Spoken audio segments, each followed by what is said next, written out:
বৈষম্য বিরোধী ছাত্র আন্দোলনের অন্যতম সমন্বয়ক ও জাতীয় নাগরিক কমিটির মুখ্য সংগঠক সার্জিস আলম বিয়ে করেছেন। শুক্রবার 31 ডিসেম্বর সামাজিক যোগাযোগ মাধ্যম ফেসবুকের এক পোস্টে এ তথ্য নিশ্চিত করেন যুব ও ক্রীড়া উপদেষ্টা আসিফ মাহমুদ। তিনি ক্যাপশনে লেখেন, নবজীবনে পদার্পণে অভিনন্দন সার্জিস ভাই, বিবাহিত জীবন সুখের হোক। ওই ছবিতে নাহিদ ইসলাম, হাসনাত আবদুল্লাহ, মাহফুজ আলম, আসিফ মাহমুদ এবং সার্জিসকে দেখা যায়। বর বেশে সার্জিসকে দেখা যায় সাদা শেরওয়ানি এবং পাগড়ি পরা। যদিও পাত্রীকে তার নাম বা ছবি প্রকাশ্যে আসেনি।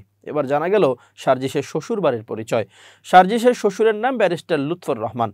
তার বাড়ি বরগুনা সদর উপজেলার ২ নম্বর গৌরীচন্না ইউনিয়নের লাকুরতলা গ্রামে। পেশার তাগিদে ব্যারিস্টার লুৎফর রহমান স্ত্রী, মেয়ে ও ২ ছেলেকে নিয়ে রাজধানীর বাসাবো এলাকার শাহজাহানপুর এলাকায় বসবাস করেন।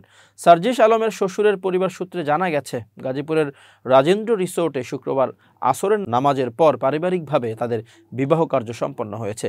মিডিয়ার উৎপাত থেকে বাঁচতে বর্তমানে পরিবারসহ ওই রিসোর্টে অবস্থান করছেন। জানা গেছে, এক বোন ও ২ ভাইয়ের মধ্যে সার্জিস আলমের স্ত্রী সবার বড়। তিনি একজন কোরআনের হাফেজা, সবসময়ই পর্দা করে চলেন। তাই তার নাম প্রকাশ করতে সংবাদ মাধ্যমের কাছে অনিচ্ছা প্রকাশ করেছেন তারা। সার্জিস আলম ২ জুলাই ১৯৯৮ সালে পঞ্চগড় জেলার আটোয়ারী উপজেলায় জন্মগ্রহণ করেন। তার বাবা আখতারুজ্জামান সাজু ও মা বাকেরা বেগম। ২ ভাইয়ের মধ্যে সার্জিস আলম বড়। তার ছোট ভাই শাহাদাত হোসেন রাকিব। সার্জিস আলম ঢাকার BAF শাহীন কলেজ থেকে HSC এবং ঢাকা বিশ্ববিদ্যালয়ের প্রাণিবিদ্যা বিভাগ থেকে অনার্স ও মাস্টার্স সম্পন্ন করেছেন। তিনি ঢাকা বিশ্ববিদ্যালয়ের ডাকসু নির্বাচনে অমর একুশে হল সংসদে প্যানেল থেকে সদস্য পদে জয়লাভ করেছিলেন। তাছাড়া নানা পর্যায়ে বিতর্ক প্রতিযোগিতায় বিতার্কিক হিসেবে প্রতিনিধিত্ব করেছেন।